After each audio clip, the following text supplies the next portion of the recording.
करनाल में सरपंच एसोसिएशन ने लोकसभा चुनाव में भाजपा का विरोध करने का ऐलान किया है। एसोसिएशन का कहना है कि प्रदेश की सभी 10 लोकसभा सीटों पर सरपंच भाजपा उम्मीदवारों के खिलाफ प्रचार करेंगे। मंगलवार को एसोसिएशन की प्रदेश स्तरीय बैठक जांबा गांव में प्रदेश महासचिव ईश्वर सिंह के निवास पर हुई, जिसकी अध्यक्षता नीलोखेड़ी ब्लॉक प्रधान भूपिंदर सिंह लाडी ने की।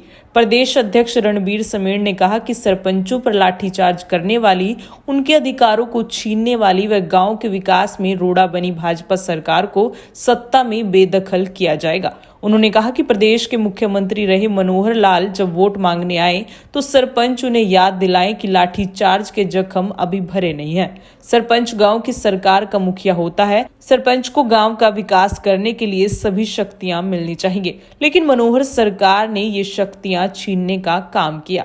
इन्होंने सरकार ने सरपंचों को लाठी मारने का काम किया। हम इनका विरोध करके इनका जो भी इन्होंने काम किए वो ब्याज समेत इनका लौटाने का काम करेंगे। वो समय आज आ गया है। जो खट्टर साहब ने जो पंचायतों के 73वें संशोधन में 11वीं सूची में 29 अधिकार जो हमारे मिलने चाहिए थे उसको खत्म करने का काम किया। पूरे देश में जितने भी 28 राज्य हैं उसमें से सिर्फ हरियाणा ने ही संशोधन करने का काम किया और किसी भी प्रदेश ने संशोधन करने का काम नहीं किया। अब समय आ गया है कि खट्टर साहब को लोकसभा में उतारा गया है और पूरे करनाल लोकसभा के जितने भी सरपंच हैं वो ब्लॉकों में मीटिंग की जाएगी। ब्लॉकों में मीटिंग करके सबके साथ संपर्क करके ये एक ऐसा आंदोलन चलेगा। जैसे जैसे इलेक्शन आगे आगे चलता रहेगा तो सरपंचों का आंदोलन भी पूरा तेजी पकड़ता रहेगा और इनका विरोध जम के करना है। किसी भी गांव में यदि ये जनसभा करेंगे तो पूरे उसके आसपास के सरपंच 100, 200, 500 आदमी उसमें उसके जनसभा में बैठ के उसका पूरा विरोध करेंगे। वहीं उसकी जनसभा में बैठ के ही विरोध करेंगे। जैसे देवेंद्र बबली का विरोध किया, देवेंद्र बबली ने सरपंचों के अधिकार खत्म करने का कहाँ पर मीटिंग हुई थी और कौन कौन लोग पहुंचे थे? कहाँ पे आज मीटिंग कहाँ पर हुई? आज मेरे गांव जांबा में ही मीटिंग हुई। मेरे घर पे सभी प्रदेश के अध्यक्ष आए हैं और जिलों के अध्यक्ष आए हैं। प्रदेश के अध्यक्ष और जिला अध्यक्ष और ब्लॉक अध्यक्ष सारे आए हुए थे। आज इसी में ये निर्णय लिया गया कि हमने इनका लोकसभा का 10 लोकसभा का विरोध करेंगे। मीटिंग थी और कुछ हमारी स्टेट बॉडी के साथी थे, जैसे जींद से है, कैथल से है, नूह से है, यमुनानगर से है, कुरुक्षेत्र से है, पंचकुला से है, अम्बाड़ा से है।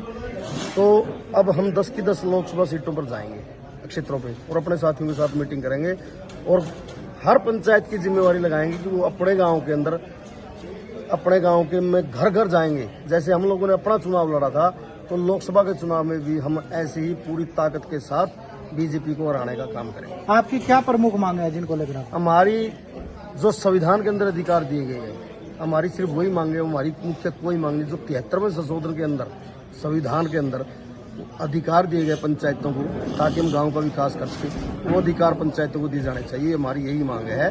क्योंकि आप एक चीज देखो, ये लोग कहते हैं ना पंचायतें काम नहीं करवाती। 1994 से पहले हरियाणा के हर गाँव की सभी गलियां कच्ची हुआ करती थी। 1994 के अंदर जब एक्ट में संशोधन करके पंचायतों को शक्तियां दी गई, उसके बाद ही ग्रामीण क्षेत्र के अंदर विकास कार्य शुरू हुए थे। उसके बाद आप देखो आज हरियाणा के अंदर किसी भी गांव की गलियां कच्ची नहीं है। पंचायतों ने धर्मशालाएं बनवाई और भी जितने विकास कार्य गांव के अंदर हुए सभी पंचायतों ने करवाए।